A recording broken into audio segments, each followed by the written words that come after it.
Assalamualaikum warahmatullahi wabarakatuh. Nama saya Sri Febriani Marbun dengan NPM 2208260156. Di sini saya ingin mempresentasikan member saya pada blok embriologi dengan judul Embryogenesis. Baik, kita mulai. Yang pertama, embryogenesis itu adalah perkembangan embrio manusia yang terjadi di tuba uterina, yaitu di fallopi, dan di intrauterina atau yang disebut juga sebagai rahim.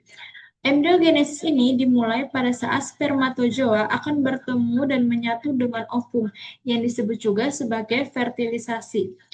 Fertilisasi sampai akhir dari minggu ke-8 dari perkembangan hasil konsepsi itu disebut sebagai fertilisasi.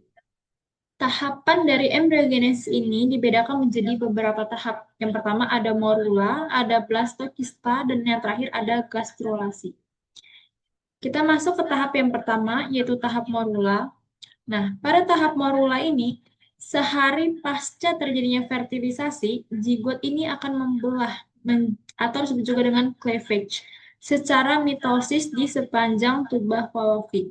Nah, hasil dari cleavage ini dia akan membentuk sel blastomer. Pada hari kedua, pasca fertilisasi, zigot ini akan membelah menghasilkan 4 sel blastomer.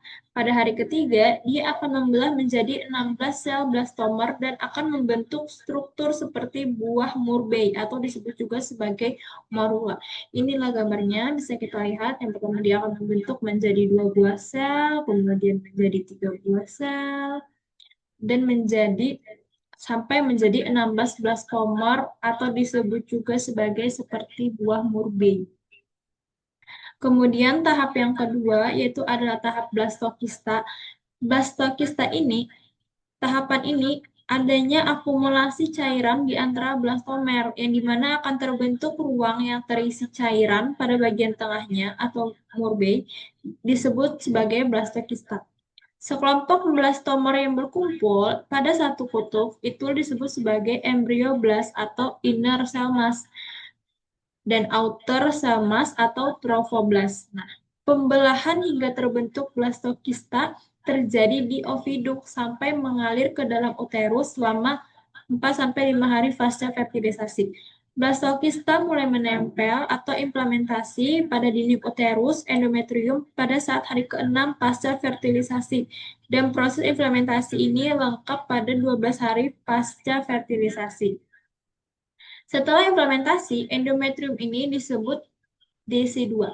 Trophoblast akan mensekresikan hormon human chorionic gonadotropin atau HCG untuk memperkuat implementasi, menyebabkan uterus berkembang dan berproliferasi, serta akan mencegah berjalannya siklus menstruasi.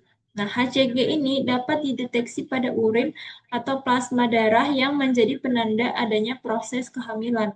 HCG ini mulai meningkat pada 4 minggu kehamilan dan mencapai puncaknya itu pada usia 6 minggu dan mulai turun setelahnya pada usia 8 minggu kehamilan. Kemudian masuk ke tahap yang terakhir yaitu tahap grastula. Nah, pada masa gastralisasi ini terjadi selama minggu kedua dari perkembangan embrio. Gastralisasi ini dia akan menghasilkan 3 lapisan primary germinal layer, yaitu ada endodem, yaitu lapisan dalam, kemudian ada mesodem, yaitu lapisan tengah, dan juga ada ektodem, yaitu lapisan luar. Nah, proses gastralisasi ini diawali dengan terbentuknya amnion cavity atau rongga amnion di antara inner cell mass dan lapisan terluar dari endometrium. Inner cell mass akan terbagi menjadi 2 lapisan, yaitu ada ectoderm dan juga endoderm.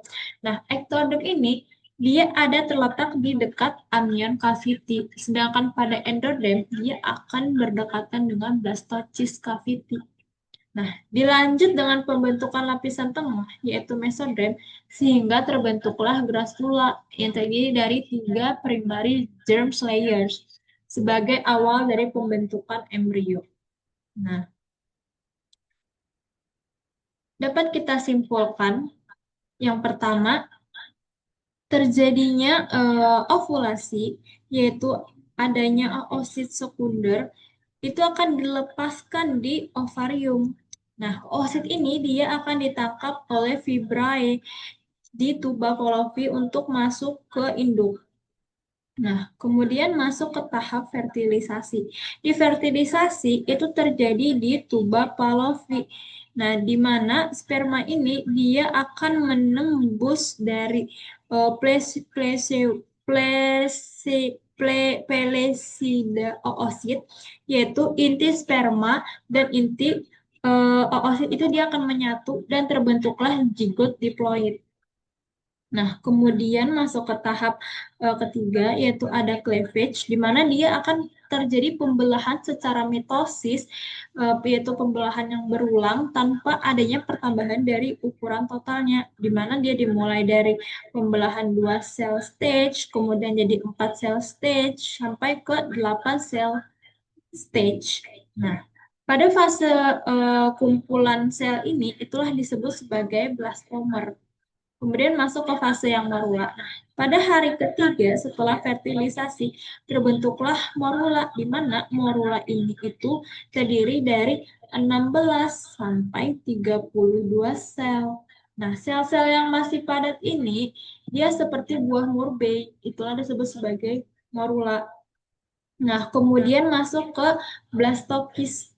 Nah, blastokista ini yaitu pada hari kelima sampai hari keenam dia akan berkembang menjadi blastokista. Nah, yang dimana terdiri dari trofoblast pada hari ketujuh, yaitu calon plasenta, kemudian ada embrioblast, yaitu masa dalam janin atau calon embrio, kemudian ada blastokoel, yaitu rongga yang berisi cairan. Nah, pada masa itu eh, seterusnya terjadilah proses implementasi, yaitu di mana pada hari ke-6 sampai hari ke-7, blastokista ini dia akan menempel ke dinding endometrium atau ke dinding rahim.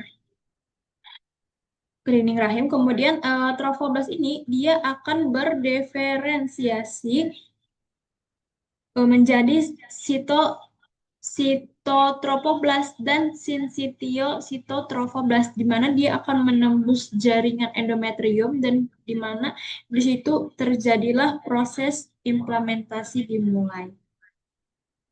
Nah, kemudian ini referensi yang dapat saya tampilkan. Sekian yang dapat saya sampaikan dan saya presentasikan. Apabila ada salah kata, saya mohon maaf. Wassalamualaikum warahmatullahi wabarakatuh.